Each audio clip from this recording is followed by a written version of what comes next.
They were crawling in the river like snakes, laughing, rolling and shaking their bodies while the sun was high in the sky. Their wrappers were tiny and wet, sticking to their skin as they danced like no one was watching. But the whole world was watching because Maya was recording it live.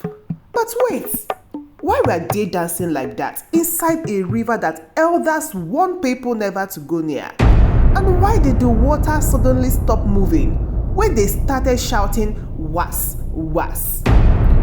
Why did only 3 girls go in but 4 shadows came out? People would later say it was just a video. But it wasn't just a video, it was a call that reached something ancient, something angry.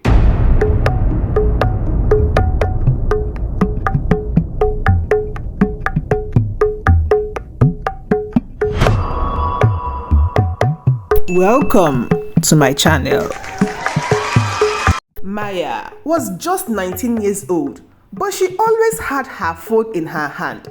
She was tall, dark-skinned, and pretty with long eyelashes and a sharp voice that always sounded confident, even when she wasn't. She was living in Port Harcourt with her aunt inside a small flat that had 2 fans, but only one worked. The room was hot most of the time, and the fridge made a funny sound at night. But Maya didn't care. She wasn't thinking about fans or fridges. She wasn't thinking about followers. Maya had 40,000 people following her on TikTok. She was always making videos, dancing, doing makeup, talking about soft life. Even when she was eating garri, she was always saying things like, "Don't worry, I'll blow soon. One day, brands will beg me to wear their clothes." And whenever her aunt tried to talk, Maya would talk louder. One morning, her aunt said, "This your phone won't build a feature. You better go and learn tailoring." But Maya just rolled her eyes and said, "Aunt, this phone will take me out of this house." That night, Maya was sitting near the window with her ring light on. She was smiling into her phone, practicing a new dance moves while her aunt was ironing clothes in the next room. Maya was sweating, but she didn't stop because the light made her skin glow. She was recording and re-recording because she wanted it to look perfect. She was tired, but she didn't want to log off because deep down, she felt like when she wasn't online, she doesn't matter. Ekaette was 18 years old and she had just entered the university. She was quiet, always reading, always gentle. She loved books that talked about old things, gods, queens and villages far away. But she had a secret. Even though she looked shy and holy, she wanted more. She had grown up in a strict Catholic home. Her mother prayed 3 times a day. Her elder brother, Ekaette, was a seminarian who was always telling her what was good and what was bad. He used to say, "Ekaette, don't let Maya drag you to hell." And she would nod, but deep inside, she was thinking about Maya's life. Maya had confidence. Maya had beauty. Maya had attention. Ekaette had books and silence. One day, Maya sent her a voice note. "Babe, let's do something hot. Let's break the internet. Was. Ekaette's heart was beating fast as she played the message. She looked at her Bible, then at her phone, and she replied with just one word, "Okay." That night, she was lying on her bed hugging her pillow and imagining what it would feel like to go viral. She wasn't bad, she was just tired of being invisible. Dora was 20 years old and she didn't like rules. She worked at a small salon that had mirrors with cracks and a dusty fan that barely turned. She could braid hair very fast and she could talk faster. She always had something funny or sharp to say, but behind all the boundaries, Dora had a good heart. She was raised by her grandmother, Mama Idu, who still believed in spirits and signs. Mama Idu would say, "Masquerades are not costumes. They are spirits in flesh. Respect them." Dora would laugh and say, "Mama, this is not 1802. This is TikTok generation." But even though she laughed, a small part of her still believed. When Maya told her about the idea, She raised her eyebrow and said, "River kwa, are we mad?" But Maya showed her an old video of village girls dancing by a river. They were beautiful, strong, and their bodies moved like waves. Maya said, "Let's do it, but spicy. Let's go native and sexy. Trust me, it will trend." Dora looked at the video. She looked at Maya. She looked at Ekaette. Then she sighed and said, "As long as I'm not the one fetching the spirits, I'm in." That night, Dora was twisting her hair into bantu knots and checking her wrapper in the mirror. She was still laughing, but she felt a small cold breeze run down her back. She shook it off and said, "No vasabi they worry these old people. Nothing go happen." Maya was lying on her bed one hot afternoon the day she saw this video. The fan was blowing hot air, but she didn't mind. She was looking for something new, something bold, something that would finally make her go viral for real. Suddenly she paused. She had found a very old video. It was blurry, but it looked powerful. 6 women were dancing by a river, their bodies covered in wrappers and beads. They were crawling in the water slowly, turning their necks and lifting their arms like they were calling something. There was no music, but it felt like the wind was dancing with them. Maya kept watching it over and over again, and her heart was beating fast. She smiled. "This is it," she whispered. "This is how we will break the internet." She sent the video to Ekaette and Dora and typed, "Let's recreate this, but make it Gen Z. Traditional raps, but sexy. Midday lighten. Think ancient but hurts." Dora replied first, "Hope River no go carry us so." Ekaette didn't answer immediately. She was watching the video with her heart pounding. She had heard of the Ala-Ogba river. She remembered her mother saying, "That river is not for play. That place holds secrets. Spirits live there." But Maya kept pushing. "It's just a river, Joe. Nothing will happen." Ekaette finally replied, "Okay, I'm in." The next day, they all met again. They had beads on their waist and arms. They tied their wrappers low and tight. They painted small white lines on their faces and arms to look like the women in the old video. Their clothes were wet even before they reached the river because the sun was burning hot. They were laughing and talking as they walked. Maya was carrying the Bluetooth speaker. Dora was dancing in front, swinging her hips and shouting, "Make way for the queen, so." Ekaette was quiet. She was holding her phone tightly and looking around. The path to the river was quiet, too quiet. The birds were no longer singing. Even the trees looked like they were watching, but they kept walking. When they got to the river, Maya clapped her hands and shouted, "This is perfect." The water was calm, the sun was high, the sky was clear, and they were ready. They played the speaker on a dry rock and turned the music on. It was a loud, sweet beat, fast and catchy. They laughed as they stepped into the water. The water was cool and clear, and it touched their skin gently. They looked at each other and smiled. Then they started dancing. They were crawling. They were turning their backs and shaking. They were bending and twisting their arms like the women in the video. They were laughing and shouting and posing. Maya kept shouting, "Do it sexy. This one must blow." Dora flipped her hair back and laughed. Ekaette was moving slowly, unsure, but Maya kept pushing her. The phone was standing on a small tripod and was recording everything. It caught their smiles, it caught their joy. It also caught something else, something behind them. But they didn't see it. They were still dancing. Right when they hit the final pose, Maya bent low. Dora stuck her tongue out, and Ekaette lifted both arms into the sky. The wind changed. A loud gust blew across the water. The river, which had been calm, suddenly rippled in a strange way.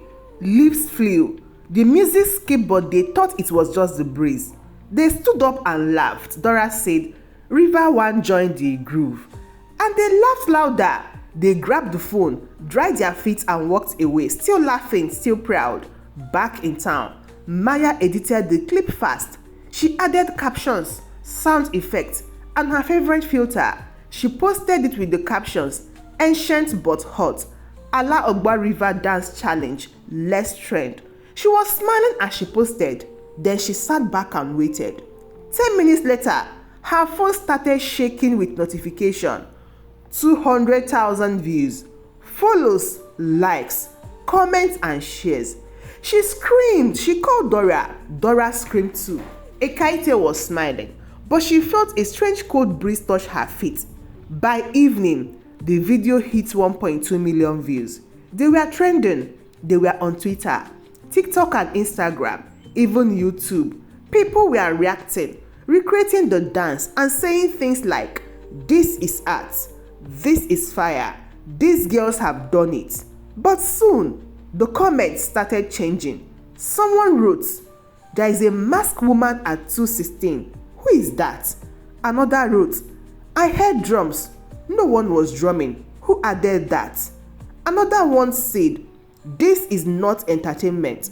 This is possession." And more people kept noticing strange things. A fourth figure, a floating mask, a sound of crying in the background, a shadow that didn't belong there. Maya read the comments and laughed. "Abeg, people like to imagine rubbish," she said. But Ekaette was already sweating. Dora was refreshing the video over and over and over again. She paused the clip at 216, and there she froze. Right behind Ekaette's shoulder, there was a tall masked figure standing in the river, still watching.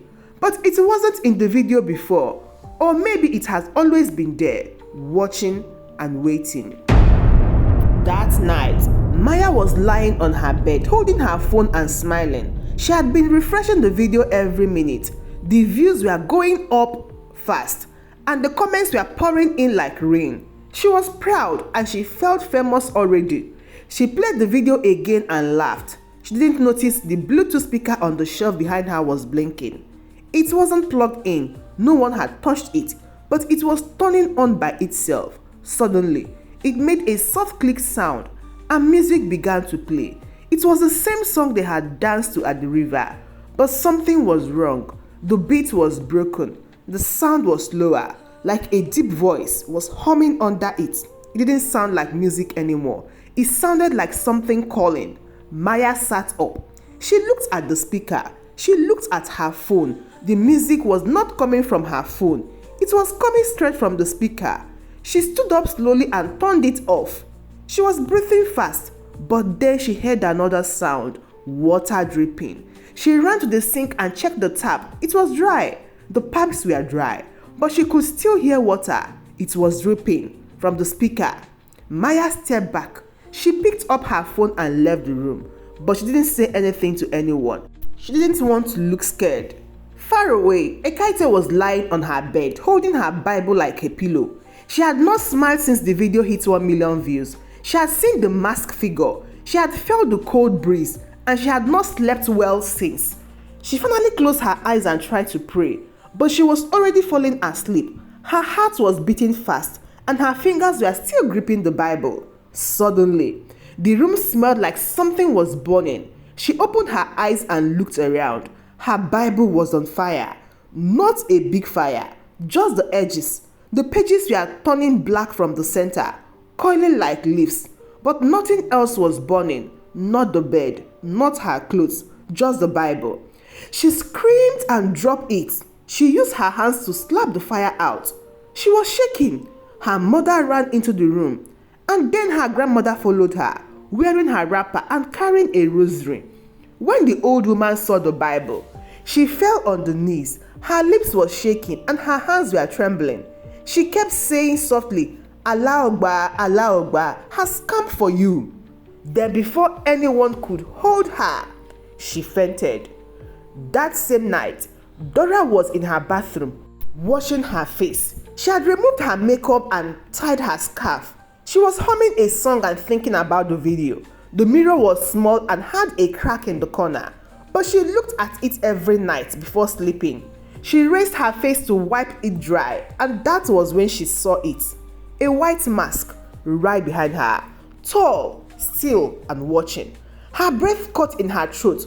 She turned around very fast. Nothing was there, just the bucket, the towel, and silence. She turned back to the mirror. The mask was gone. She stood there for a very long time, holding the towel and shaking. She wanted to call someone, but she couldn't speak. Her hands were weak. Her legs were cold. By midnight, all three girls had called each other. Their voices were low. They were whispering. Each one was scared, but they didn't want to sound weak. Maya said, "It's nothing, Joe. Small fear. We are trending, girls. Don't ruin the fun."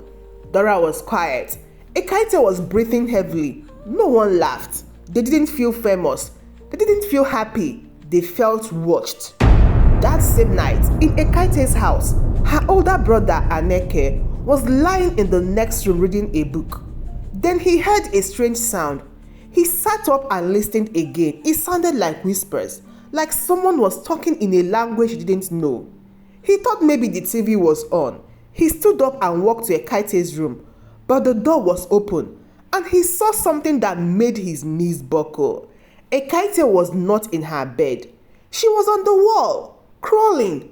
Her arms and legs were moving like a lizard. Her eyes were closed and her mouth was moving. She was whispering in tongues. Her body was bending in strange ways, and she was laughing softly. Aneke screamed. He ran out of the room. He ran into the street barefoot. He didn't stop until he reached the church. People heard him shouting. "She was on the ceiling. My sister was crawling on the ceiling." The next morning, the video still had views climbing, but something had changed. The girls were not celebrating anymore. They were breathing fast. They were checking their mirrors twice. They were locking their windows during the day, and they were afraid to sleep because now they knew the river didn't stay behind. It followed them home.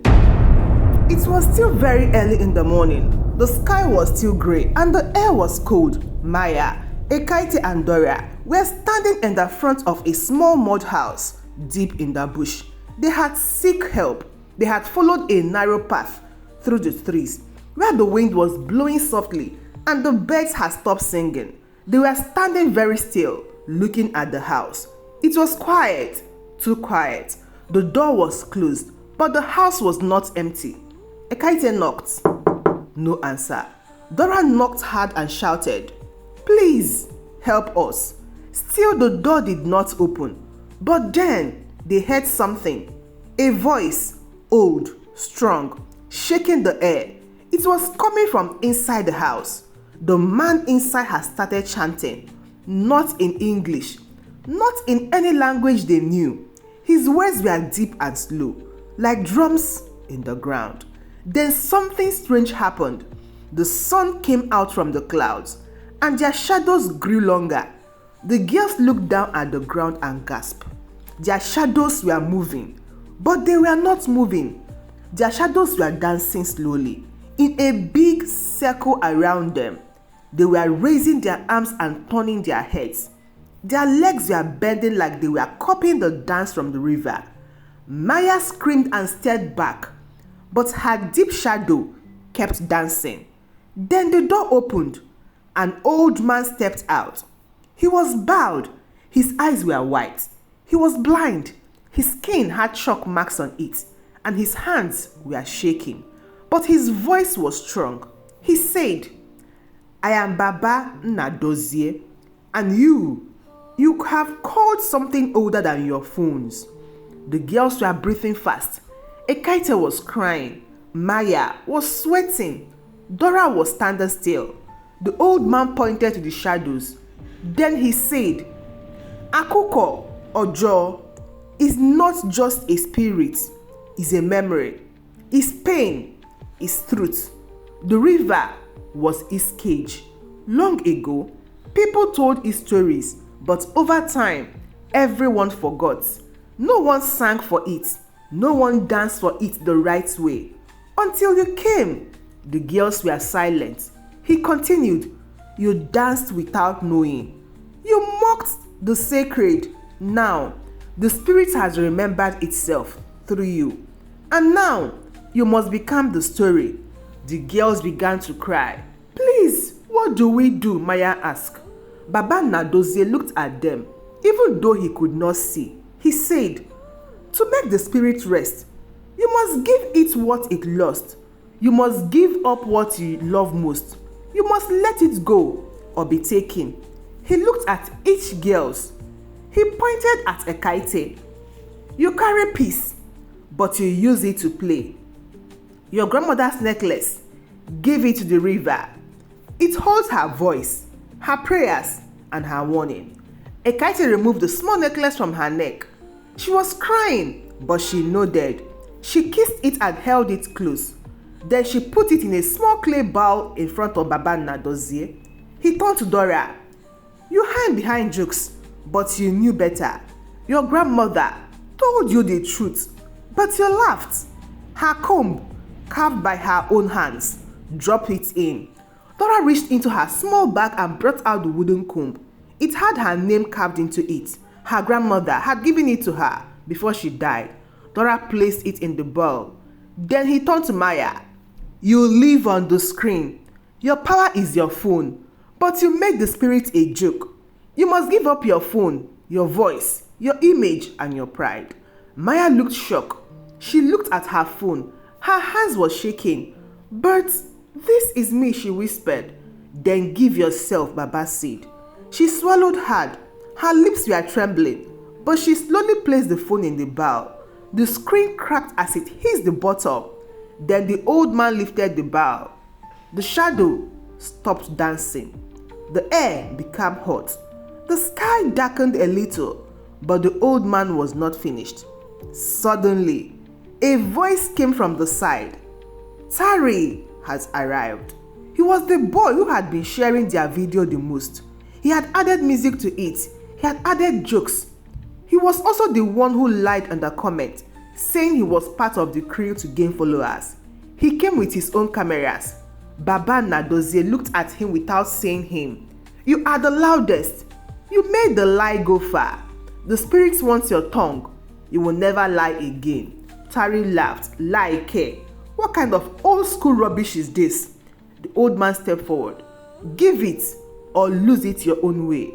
Tari shook his head. I'm not doing anything. I'm not part of this nonsense. He turned and started to walk away. But as he walked, his voice began to fade. Guy, let's. His words were breaking. He opened his mouth wider. Nothing came out. He was shouting, but his voice had gone. His mouth was open, but his tongue was still.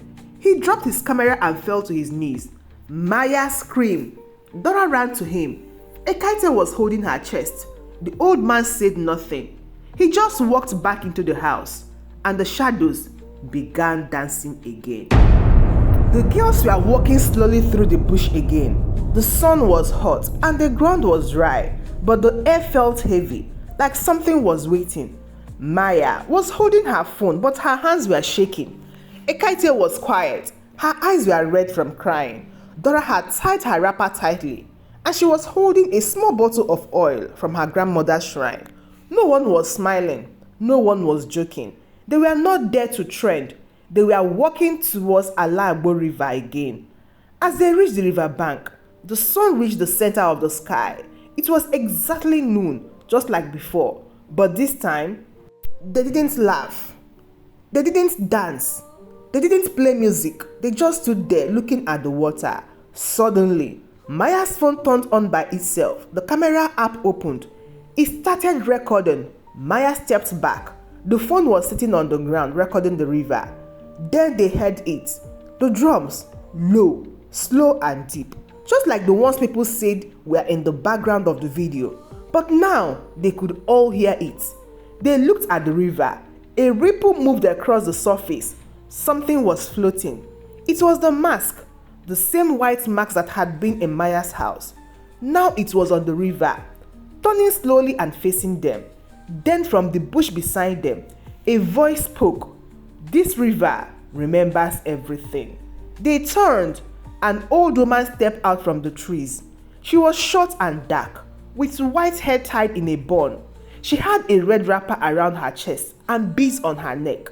It was Mama Nneka, the last living priestess of the Ala-Ogba river. She walked barefoot to the edge of the water and pointed her staff at the girls. Her voice was strong even though she looked tired. The spirits had watched your dances. It has followed your shadows. It has tested your fears. And now it wants silence. She looked straight at Maya.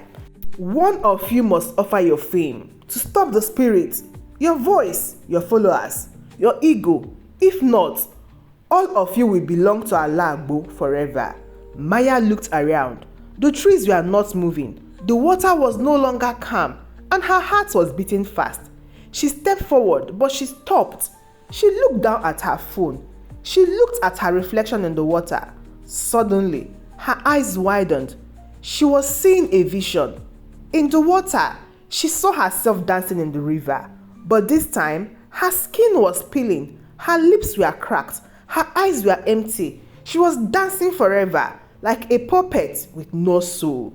She screamed and dropped the phone. The sound stopped. The drums paused. The air grew colder. Then Maya picked up the phone again. She opened all her social media apps: TikTok, Instagram, Twitter, YouTube. She began deleting them one by one. Every post, every video, every follower. She was crying, but her hands kept moving. Her fingers were trembling, but she didn't stop. Finally, she dropped the phone into the river. It sank slowly. Then she knelt down and said softly, "I'm sorry." The water stopped moving. The drums went silent. The mask sank under the surface, and for the first time in days, the wind blew gentle. A soft breeze touched their faces. Birds began to sing again, and the sun became warm instead of hot. Mama Nneka smiled. Now, the spirit will rest, but don't ever wake it again. Some days later, Maya was walking barefoot through a small town. Her wrapper was clean, but her feet were dusty. She was not carrying her phone. She was not dancing or posting. People asking her questions. "Are you the girl from the river video? Will you speak about what happened? Can we interview you?" But Maya didn't speak much anymore.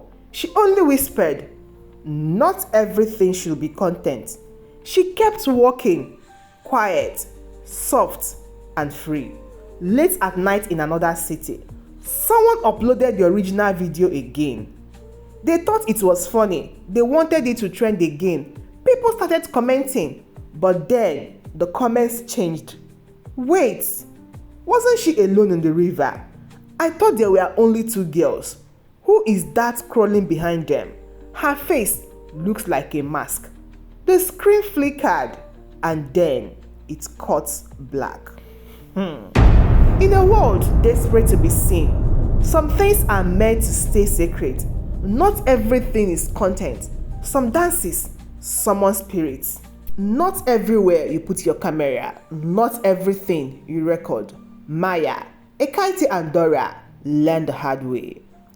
Thank you so much for watching, and please like, subscribe to the channel. Don't forget to share this story with your family and your friends who might love to see them. Till I see you again in my next story. Goodbye.